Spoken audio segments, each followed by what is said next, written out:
Hello नमस्कार दोस्तों, स्वागत है आप सभी का एक और नए वीडियो में। आज हम इस वीडियो में पढ़ने वाले हैं आपके जो पीएचडीसी में टॉपिक आता है आपका राजस्थान जीके से संबंधित। जो हिस्ट्री में टॉपिक आता है आर्ट एंड कल्चर, जो कला संस्कृति के अंतर्गत जो टॉपिक आता है कौन सा आता है, जो आपका जनजाति जो आता है टॉपिक, उसको हम पढ़ने वाले हैं। तो यदि आपने चैनल को सब्सक्राइब नहीं किया तो चैनल को सब्सक्राइब कर ले। वीडियो पसंद आए तो वीडियो लाइक जरूर करें। चलिए शुरू करते हैं वीडियो। तो सबसे पहले राजस्थान की जनजाति को जो सामाजिक जीवन है उसके बारे में बात करें तो राजस्थान को जो समूचा दक्षिण भाग यानी राजस्थान को जो दक्षिणी भाग कौन सा है, दक्षिण जो आपके जिला आते हैं बांसवाड़ा, डूंगरपुर, उदयपुर, चित्तौड़गढ़ में जो जिले आते हैं, इस क्षेत्र में सबसे सर्वाधिक जो जनजातियाँ देखने को मिलती हैं। राजस्थान में 12 प्रकार की, कितनी प्रकार की, 12 प्रकार की जनजातियाँ पाई जाती हैं, जिनमें मीणा, भील, गरासिया, सहरिया, कथोड़ी, डामोर इत्यादि आते हैं। अतः इन जातियों में कौन से धन का, कौन का, ढोर, नायड़ और पटेलिया, भील आदि भी आते हैं। राजस्थान की जनजाति जो सबसे पहले की बात करते हैं वो आती है अपनी भील जनजाति। कौन सी जनजाति? भील जनजाति। इस जनजाति के बारे में बात करें तो भील राजस्थान की सबसे क्या मानी जाती है? प्राचीन सबसे जनजाति मानी जाती है। क्या जाति? प्राचीन जो राजस्थान की सबसे प्राचीन जनजाति कौन सी मानी जाती है? तो भील जनजाति मानी जाती है। ये किसके लिए प्रसिद्ध है? तो ये शिकार, वन उपज का विक्रय यानी शिकार विक्रय तथा कृषि इनकी आजीविका के मुख्य साधन, यानी इनकी जो है खर्चा कैसे चलता है तो इनका शिकार करना, वन उपज और का जो वनों की जो होती हैं क्या होती हैं औषधियों को बेचकर ये अपना जीवन भी जो है निर्वहन करते हैं। राजस्थान के किस क्षेत्र में पाई जाती है? राजस्थान के जो दक्षिणी जिले आते हैं बांसवाड़ा, डूंगरपुर, चित्तौड़गढ़ और उदयपुर में इनका जो क्या है सर्वाधिक मात्रा इनकी देखने को मिलती है। नहीं, सर्वाधिक यहीं पर निवास करते हैं कि राजस्थान की जो दक्षिणतम जिला है, दक्षिण जिले में कौन कौन से आते हैं तो बांसवाड़ा, उदयपुर, डूंगरपुर, चित्तौड़गढ़ जिले में इनका बाहुल्य देखने को मिलता है। इनके घरों को क्या कहा जाता है? तो बिलों के घर क्या कहा जाता है? तो टापरा। क्या कहा जाता है? बिल जो होते हैं इनके घरों को कहा जाता है टापरा, या क्या कहा जाता है? टापरा के अलावा कुबी इनके घरों को कहा जाता है। सामान्यतः बिलों में जो बाल विवाह है, जो बाल विवाह इनमें प्रचलित नहीं है। विधवा विवाह प्रचलन में, लेकिन छोटे भाइयों की जो पत्नी नहीं बना सकते। अगली बात करें बिल पुरुष सिर पर क्या पहनते हैं तो उनकी पहनावे की बात करें तो बिल पुरुष सिर पर जो लाल, पीला तथा केसरिया निशापा, बदन पर अंगरखी कमीज या कुर्ता तथा घुटना तक डेपड़े धोती पहनते हैं। बिल महिला होती है तो लुगड़ा, कांसली, कब्जा और घाघरा अथवा पेटीकोट पहनती है। क्या पहनती है बिल की महिला? बिल लोग लुगड़ा, कांसली, कब्जा, घाघरा और पेटीकोट पहनती हैं।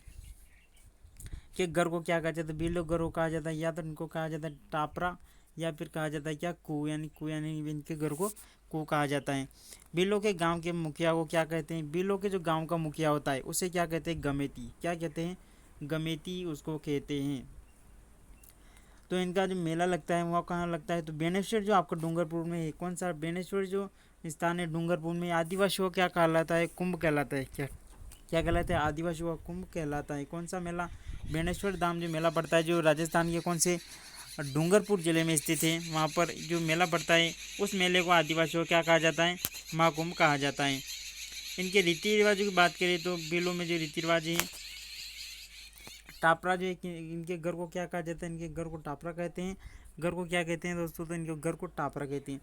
फला या खेड़ा की बात करें तो बिलों के गांव या मोहल्लों को क्या कहते हैं? इनका गांव या जो मोहल्ला था उसे क्या कहते हैं? फड़ा या खेड़ा कहते हैं।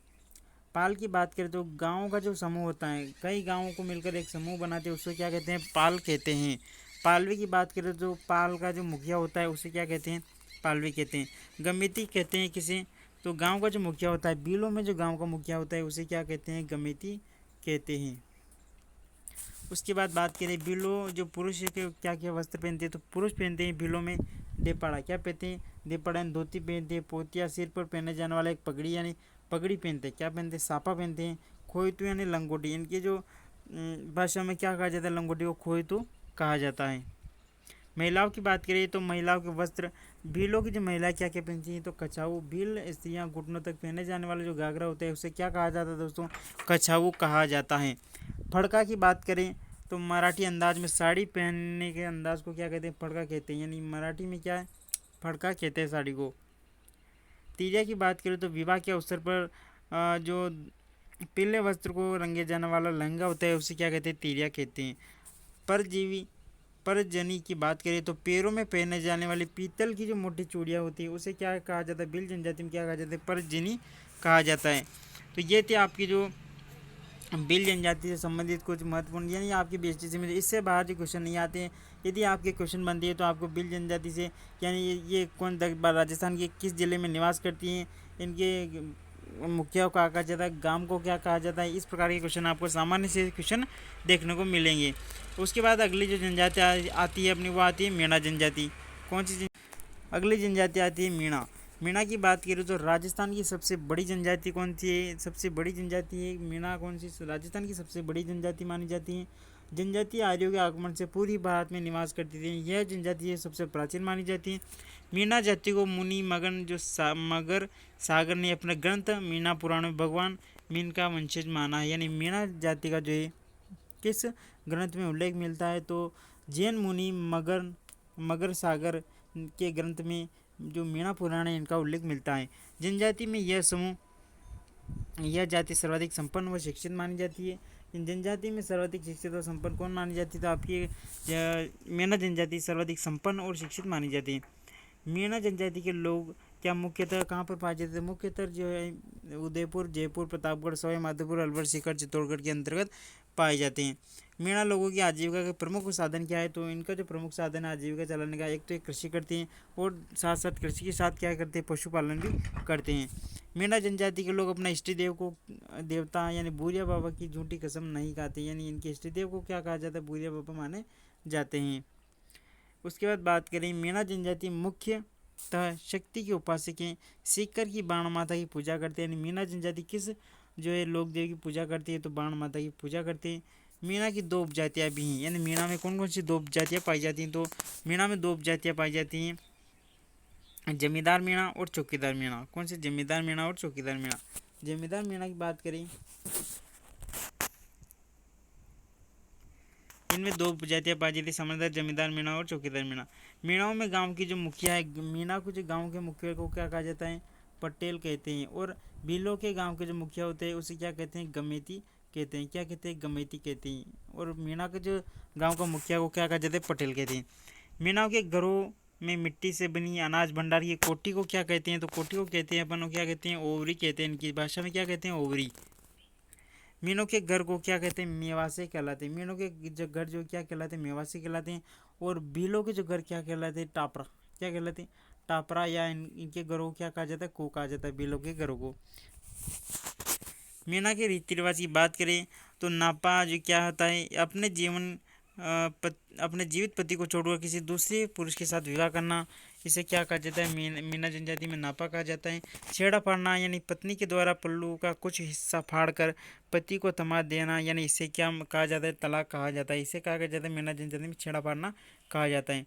झगड़ा राशि क्या होती है, तो यदि कोई पुरुष शादीशुदा स्त्री को अपने साथ भगाकर ले जाए तो उसे पूर्व पति को मुआवजे के रूप में कुछ राशि देनी पड़ती है, उसे क्या कहते हैं, झगड़ा राशि कहते हैं।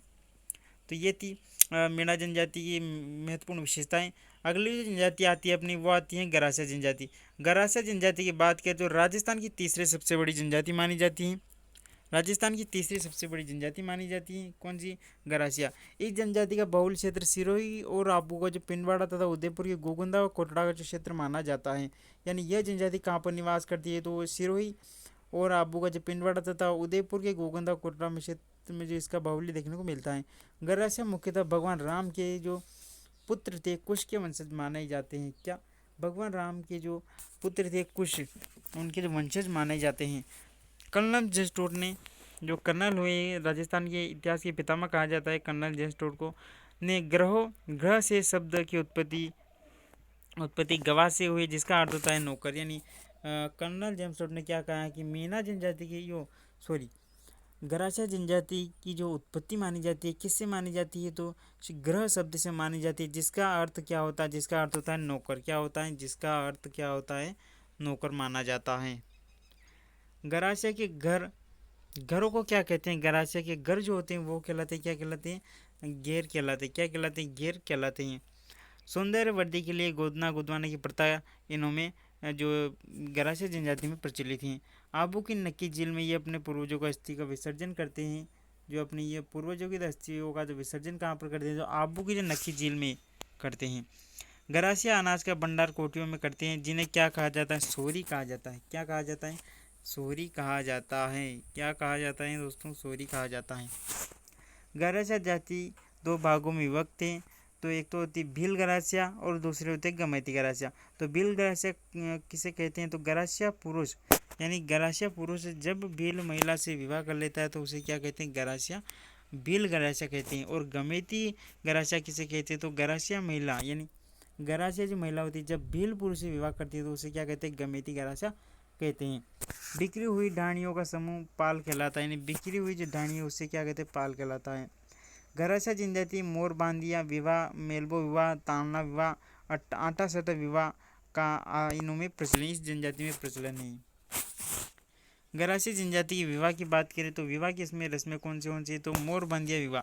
विवाह किस प्रकार की होती है? इसमें मोर बांदिया विवाह होती है। विवाह के प्रकार इसमें बताए गए हैं। तो यह हिंदुओं के रीति रिवाज के अनुसार चमड़ी के चारों ओर फेरे लेकर किया जाता है। इसे क्या कहते हैं? मोर बंदिया विवाह कहते हैं। मेलबो विवाह की बात करें तो गरासियों में प्रचलित यह विवाह एक प्रथा है जिसमें वर पक्ष की बारात बजाय वधु पक्ष बारात लेकर वर के घर जाते हैं। इसे क्या कहते हैं? मेलबो विवाह कहते हैं। तानना की बात करें तो तानना विवाह जब किसी लड़के के द्वारा लड़की को छू लिया जाता है तो पंछियों के द्वारा उसे कन्या मूल्य देकर विवाह करना होता है। अगली जो जनजाति आती है दोस्तों वो आती है अपनी सहरिया जनजाति। कौन सी? सहरिया जनजाति आती है। राजस्थान की सबसे आदिम और पिछड़ी जनजाति मानी जाती है अपनी सहरिया। इस सहरिया जनजाति का बाहुल्य जो अपन को कहाँ पर देखने को मिलता है? तो 12 जिला का जो शाहबाद और किशनगढ़ जो क्षेत्र है इस जनजाति के लिए प्रसिद्ध है। सहरिया शब्द की उत्पत्ति शहर से मानी जाती है जिसका अर्थ क्या होता है? जिसका अर्थ होता है जंगल। सहरिया शब्द की उत्पत्ति किससे मानी जाती है? तो शहर से मानी जाती है जिसका अर्थ क्या होता है? जंगल होता है। कर्नल जेस्टोर ने इस जनजाति को भीलों की उपशाखा माना है, यानी भीलों की उपशाखा माना है। किसने? कर्नल जेस्टोर ने इस सहरिया जनजाति को क्या है? भीलों की उपशाखा माना है। सहरिया जनजाति एक वनवासी जनजाति है। इसके सरकार ने आदिम जनजाति के समूह में रखा है, यानी सरकार ने आदिम जनजाति के समूह में किस जनजाति को रखा है? तो आपका सहरिया राइट आंसर होगा। सहरिया के घरों की बात करें तो घर क्या कहलाते हैं? इनके घर कहलाते हैं टापरी। क्या कहलाते हैं? घर इनके क्या कहलाते हैं? टापरी कहलाते हैं। गांव के मुखिया का जो कहा जाता है, क्या कहा जाता है? तो कोतवाल। गांव का जो मुखिया होता है इसमें क्या होता है? कोतवाल इसका वो कहा जाता है। ये सहरिया जनजाति में जो गांव का मुखिया होता है उसे क्या कहते हैं? कोतवाल कहते हैं। अनाज भंडार की छोटी छोटी जो कुशील एवं बड़ी बड़ी भंडेरी कहलाती है, यानी जो अनाज भंडारण के लिए जो संग्रहण करने के लिए जो वस्तुएं यूज़ की जाती हैं उनसे क्या कहते हैं? कोटी भंडेरी या कोटी भंडेरी कहते हैं। सहरिया जनजाति का मेला कहाँ पर पड़ता है? तो सहरिया जनजाति की बात करें तो सीताबारी जो 12 में पड़ता है। कहाँ पर पड़ता है? सीताबारी जो मेला है, सीताबाड़ी जो मेला है दोस्तों कहाँ पर? राजस्थान के 12 जिले में पड़ता है। यह मेला सहरिया जनजाति का कुंभ कहलाता है। और भील जनजाति के कुंभ की बात करें तो वो आपका राइट आंसर क्या होगा? बेनेश्वर धाम जो डूंगरपुर में स्थित है वहाँ पर आदिवासियों का कुंभ कहलाता है। इस जनजाति की मुख्य उपज जो है खाद्य व फसल ज्वार है। सहरिया लोग होली के अवसर पर फाग तथा राई नृत्य करते हैं। कौन सा नृत्य करते हैं होली के अवसर पर? एक तो फाग नृत्य और दूसरा आता है राई नृत्य। दिवाली पर गाए जाने वाला गीत क्या कहलाता है? हिंडो कहलाता है। सहरिया जनजाति में धारी संस्कार के अंतर्गत है मृत्यु के तीसरे दिन अस्थियों व राख को ढककर शुभ चिन्ह देकर ही उसके जो अगला जन्म होता है उसकी जो है क्या है उसके पुनर्जन्म की क्रिया को देखते हैं। तो ये अपनी कंप्लीट होती है सहरिया जनजाति। इसके बाद बात करें कंजर जनजाति की, तो कंजर जनजाति यह जनजाति घूमने वाली व खाना बदोश जनजाति है। कौन सी? घूमने वाली जनजाति और खाना बदोश जनजाति। इस जनजाति का बाहुल क्षेत्र कहाँ पर देखने को मिलता है? भीलवाड़ा व हम्पी में देखने को मिलता है। कंजर जाति जो है शब्द की उत्पत्ति कनकाचर से हुई है जिसका अर्थ क्या होता है? जंगलों में घूमना। यानी कंजर की जो उत्पत्ति मानी जाती है किस शब्द से मानी जाती है? कनकाचर, जिसका अर्थ क्या होता है? जंगलों में घूमना। कंजर जाति के लोग जो है हाकम राजा या प्याला पी कर झूठ नहीं बोलते, यानी कंजर जाति के लोग हैं हाकम राजा या प्याला पीकर झूठ कभी नहीं बोलते। हीना के आराध्य देव हनुमान जी, यानी जो माने जाते कंजर की जो आराध्य देव माने जाते कौन से देवता माने जाते? हनुमान जी।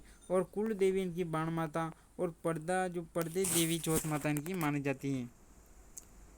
पाती मांगना क्या कहलाता है, तो भील यो कंजर जनजाति में पाती मांगना कहलाता है क्या, चोरी करने से पूर्व इस जनजाति के लोग अपने गुरु से आशीर्वाद लेते हैं। इसी को इस जनजाति के अंतर्गत क्या कहा जाता है, पाती मांगना कहा जाता है। और जो दोस्तों राजस्थान में जो है कंजर जाति जो कहाँ पर पाई जाती है, आपके कोटा क्षेत्र में कहीं कहीं पर देखने को मिलते हैं। इस जनजाति के लोग अपने घरों के पीछे दरवाजा व खिड़कियाँ अवश्य रखते हैं।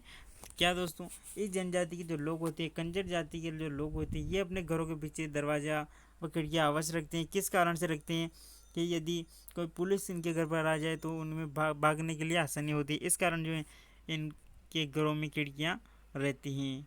इस जनजाति के लोग शव को दफनाते समय क्या करते हैं, जो मृत व्यक्ति होता है उसके मुंह में शराब की बूंदें डालते हैं। क्या करते हैं, इस जनजाति के लोग जो शव दफनाते हैं उस समय क्या करते हैं, जो मरा हुआ व्यक्ति होता है उसके मुंह में शराब की बूंदें डालते हैं। तो इस जनजाति कंजर जनजाति की ये विशेषता हो गई। यह जनजाति कहाँ पर पाई जाती है, तो ये अपने राजस्थान के भीलवाड़ा एमपी में पाई जाती है। कंजर जाति शब्द की उत्पत्ति कन का अक्षर से मानी गई है, जिसका अर्थ क्या होता है, जंगलों में घूमना। कंजर जाति के लोग हाकम राजा या प्यार की जो है प्याला पीकर झूठ नहीं बोलते। इनके आराध्य देवता हनुमान जी, कुल देवी जोगनिया माता और चौथ माता मानी जाती हैं। पाती मांगना किसे कहा जाता है, तो पाती मांगना चोरी करने से पूर्व इस जाति के जो लोग हैं अपने गुरु से आशीर्वाद लेते हैं। इसी को जो है क्या कहा जाता है, पाती मांगना कहा जाता है। इस जनजाति के लोग जो है अपने घर के पीछे दरवाजे व खिड़कियाँ अवश्य रखते हैं तथा इस जनजाति यानी कंजर जनजाति के जो लोग हैं शव को दफनाते समय मृत व्यक्ति के मुंह में क्या डालते हैं, शराब की बूंदें डालते हैं। अगली जनजाति आती है दोस्तों अपनी डामोर जनजाति। यह जनजाति मूलतः गुजरात की है। कहाँ की है, मूलतः ये डामोर जनजाति गुजरात की रहने वाली है, लेकिन ये घूमने के कारण जो है राजस्थान में अब निवास करती हैं।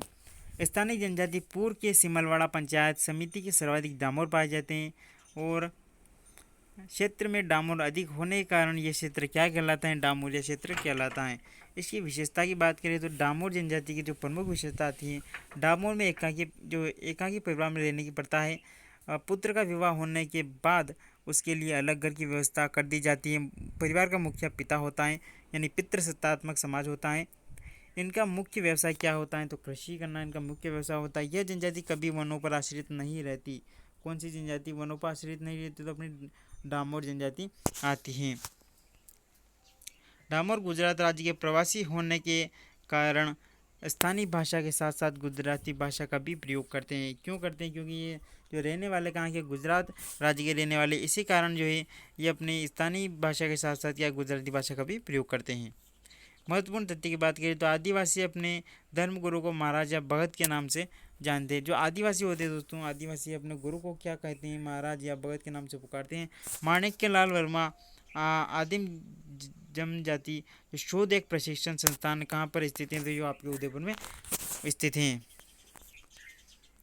जनजाति समुदाय की जो परंपराएं होती है दोस्तों, यानी जनजाति में कौन कौन सी परंपराएं होती हैं उसकी बात करें तो हलमा क्या होता है, हलमा हाड़ा हिडा के नाम से पुकारे जाने वाले सामुदायिक सहयोग की जो बांसवाड़ा क्षेत्र में आदिवासी एक परंपरा है। हलमा जो है क्या है, एक पुकारे जाने वाली सामुदायिक सहयोग की परंपरा होती है। भराड़ी की बात करें तो राजस्थान के दक्षिणांचल में भीलों जो दक्षिण में होते हैं, भील जो जनजाति निवास करती हैं। भीली जीवन में व्याप्त वैवाहिक चित्रण जो बीती चित्र होती हैं, यानी दीवारों पर बनाए जाते हैं चित्र, प्रमुख लोक देवी जो भराड़ी माता के नाम से जानी जाती हैं। जिस घर में भील होते हैं, भील होती हैं का विवाह, यानी भील के विवाह होता है हो रहा है तो उस घर में भराड़ी यानी भराड़ी का चित्र जमाई द्वारा बनाया जाता है। यानी जिस घर में शादी हो रही है उस घर में जो है किसके द्वारा, घर के जमाई के द्वारा जो है भराड़ी का चित्र बनाया जाता है। दापा की बात करें तो दापा आदिवासी समुदाय में वर पक्ष द्वारा